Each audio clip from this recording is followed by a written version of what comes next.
to run. Of course, it's easy jet to like this. Pull over the stairs. Okay, now Colin's grown a bit and can't run too fast. Okay, John Leeson has just had a little heart up. He's fine, but he couldn't run either. Katie can't see, basically, and me. Okay, so who's elected to run for the plane? So I run for the plane. I'm like, I'm finally going to go. Three more people. Colin then lumbers up. We get him on. They're holding the flight by this point. John comes up, terribly pale. I think he's going to pass out. He comes out. I said, what have you done with Katie? No, Katie. She's not there. We left her. I'm so ashamed. We left Katie in Glasgow Airport. And I rang her as soon as I got there. I said, well, she said, I'm still in Glasgow Airport. I said, what? And she said, her bag broke as she was coming through the customs bit. And she had like 6 bottles of liquor. Oh. So she then got hauled off into a sand. She got given this huge lecture about things that, she had to wait 6 hours for a flight. Poor Katie. Anyway. But still friends. But when you think we're 4 intrepid explorers that saved the universe, we couldn't even stagger them. Too easy jet. Yes, exactly. Never one for a TARDIS in my life. Never one handy when you want one, is there? No. That's always the way. Sir. We haven't touched on it yet, you've obviously had such an amazing career, but probably one of your most memorable roles was in Bergerac in the 80s. Can you tell us a bit more about Susan, isn't it? Yes, Susan Young. We've got a Bergerac reunion coming up, actually. Is it 30 years? Is it more? 40? 30 years. Yeah, we're all going over there end of the month. And John has just got an OBE or an MBE, or he's heading for a nitrate, anyway. Bless him. He is the most adorable, lovely, wonderful, gorgeous man to work with. I really cannot speak highly enough of him. There was a time when I had the toddlers. I was still breastfeeding Tom. My house purchase had fallen through and my house sale had gone through, so I literally had nowhere to live. I was on my own with them, single parent, and I rang him up and said, I'm coming over a month early to Jersey before filming. Do you know anywhere I can rent before the per diems kick in and all that? And he didn't draw breath. He went, my home is yours. And I arrived with 2 babies and nanny, everything that entails. He kind of locked himself in the back room for the 6 weeks that I stayed there. So grateful to him. And such a gent to work with. When we had we had a lot of bedroom scenes, John and I. Such a tough job. And there was this one scene where our naked feet were being filmed, and then the camera came up and over the duvet, and then it was us head on head pillow talk. And he always kept his trousers on. And they were filming it this particular day, and they said, oh, John, we can see your trousers. So he leapt out of bed and started to roll them up. And I went, oh, John, take them off, it's fine. He went, Louise, he said, let's put it like this. If I get excited, I'm embarrassed. If I don't, you're insulted. So we're just...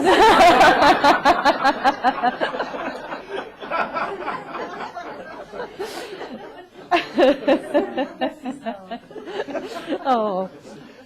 We'll all be looking for those little bits of black next time we see the repeats of those programmes. Can we see his trousers or not? Again, that was an enduring programme, wasn't it? It went on for many years. Yeah. Very successful indeed. There was always so many criminals arriving. It's just amazing. I know. I think there's been like 3 murders on Jersey in the last 50 years. Now that Bergerac stopped. Yeah. How did you get that particular part? I think I got it because I'd just come back. I'd given myself a winter holiday, and I'd come back with a tan, and they saw 10 people, and I was one of them. But I'm convinced it's because I walked in January with a tan. I just looked that bit different. Yeah. Yeah. Have you stayed friends since? Yeah, with John. Yes. He turned up for the birthday weekend because I didn't do conventions for about 18 months, 2 years, and then some Doctor Who fans organised the 60th. Oh, so that's another birthday party. Another one? In April, Easter weekend it was. And they invited various people from my career. So Bert Kwok was there, and they invited John Nettles. Anyway, it was a lovely, lovely weekend. But John didn't read his email properly. he thought I was having this 2-day party, and he couldn't understand why the person he thought was my new boyfriend, but who was, Doctor Who event organiser, was offering him X amount of money to come to my party. He thought, Louise must be very unpopular. Probably offered this wage. So when he turned up, I was on stage already like this, doing a Q&A. And he arrived late. And I mean, what sort of time do you call this? And I just get on 5 hours. I go, okay. And he obviously wasn't expecting any kind of performance in there at all. He got thrown in at the deep end, straight into a Q&A, straight into an autograph session. He wrote his socks off. And he'd given his money away to the Actors Benevolent Fund. But bless him. Never did get his glasses bubbly. No, he didn't. You're very keen on production. Yes. Not only for you, it's performing on stage, behind the camera, but very keen on production directing as well. Mm. And you formed a company not too long ago called TLC. Mm. For a particular reason? Why is it TLC? Yeah. Oh, just tender loving caring, Yeah. isn't it? So how you feel about the industry? There should be more I think you need backbone. respect. I think respect is paramount. I think confidence is paramount. I can't bear those directors. I've just had a horrible experience with Stephen Burkoff because I couldn't quite come up with what he wanted. And instead of nurturing it, he kind of bullied his way through direction. He had a most wonderful assistant director called Matthew Cullen, so we ended up with a pretty reasonable performance. But I can't bear a working atmosphere that makes you feel tense and awkward and unable to do it. If you don't give someone confidence, then you take away their creativity. I think I really believe that. So this is developing all kinds of opportunities for new actors as well. Yeah, I work with teenagers a lot. So we want to do. I was just thinking about this on the way up here. Actually, my new project. We want to do a musical in 24 hours. So they arrive. A group about this size. You arrive, absolute blank canvas. 24 hours later, we'll give you a show. It'd be exciting, wouldn't it? Absolutely. Yeah. I've got the most brilliant musical director called Adam Reed. He's a genius. Can't read a note of music. He can play anything. Isn't it? It's amazing. It is amazing what we can do actually if we are put on the spot Yeah. and given those challenges. Yeah. We can amaze ourselves sometimes too, can't we? And it makes you make decisions like now. You can't dither about anything. Just do it. Yeah. And what's going to happen to it once you've actually done it? Well, if it's good enough, we can develop and take it on and take it on. Who knows what will happen? Anything's possible. So we know that you're going to Australia shortly. Yeah. That's If I going to don't be a do convention. If you don't do Emmerdale. Yes, it's one or the other. There's a trip to LA. Yeah. And what else for you? What else is in the pipeline? I'll be touring Pulling Faces.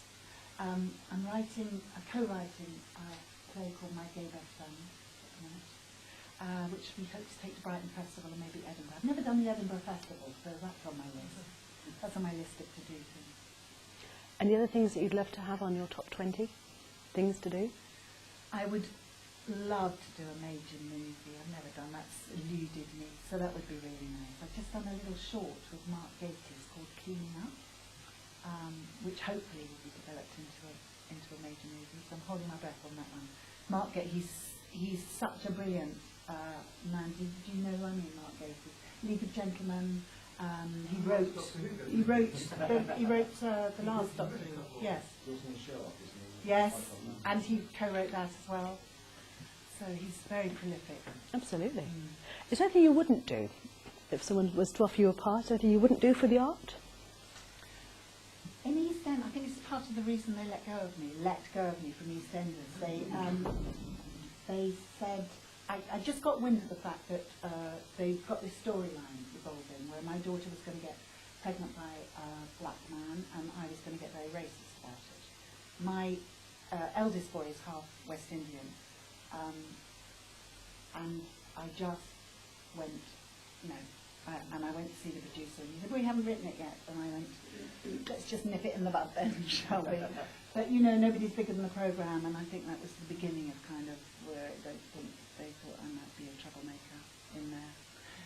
I would play a racist if I thought that the production itself would gear itself towards the correct moral ending. I don't mind playing the baddie, But when you're in a soap, you are so identified with whatever part you're playing.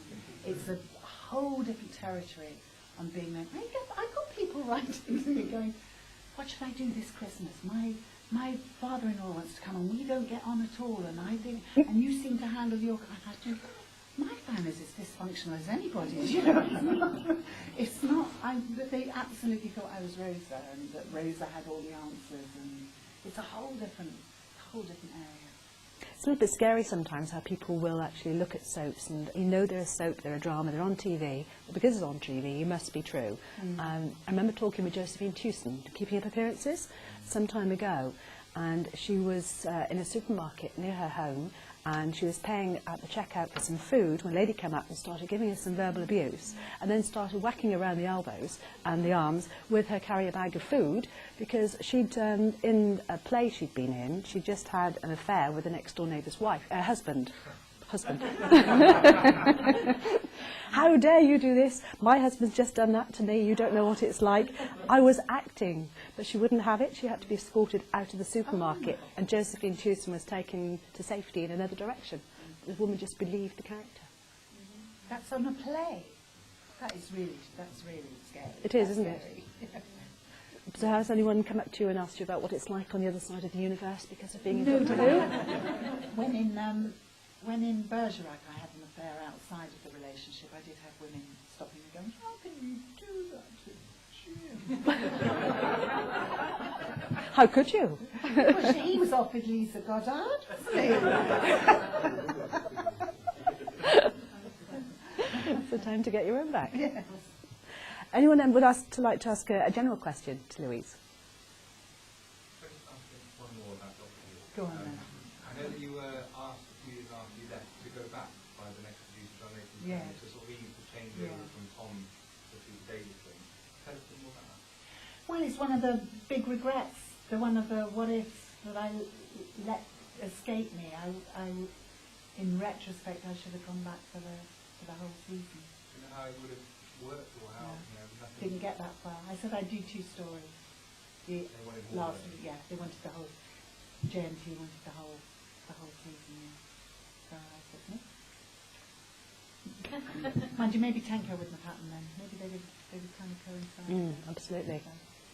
You know, I think we make our decisions, and that takes us on a path, doesn't it? And I think you can spend your life going, that nearly happened, I should have. You just got to deal with what is really. I can't imagine you being an if-only person at all. Not too much, no. Not too much. There was one. I was offered a job. A baby one? In Heart for Heart. This is just before all those British actresses went over to LA. And I was over in LA doing my very first Doctor Who convention. And I had a friend of a friend, and I got this interview and I got the job.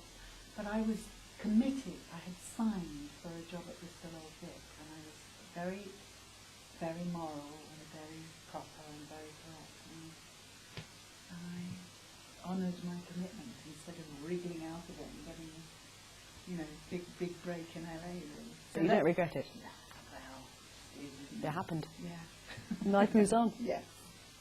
And of all the things you said you've done, and your quote is saying, of all the productions you've been in, your best and your most proud production is your son's. Yes. Harry and Tom. I have no dick.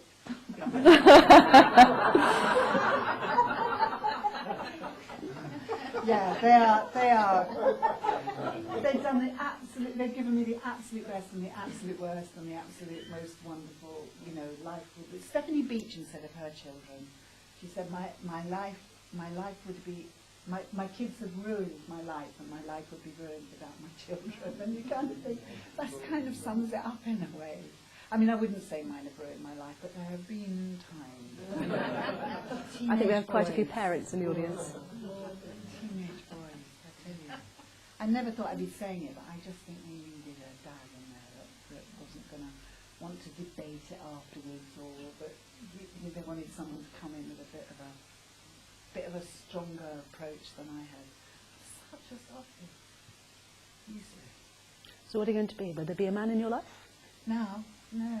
Anybody interested? That's only because you said you kept the black leather.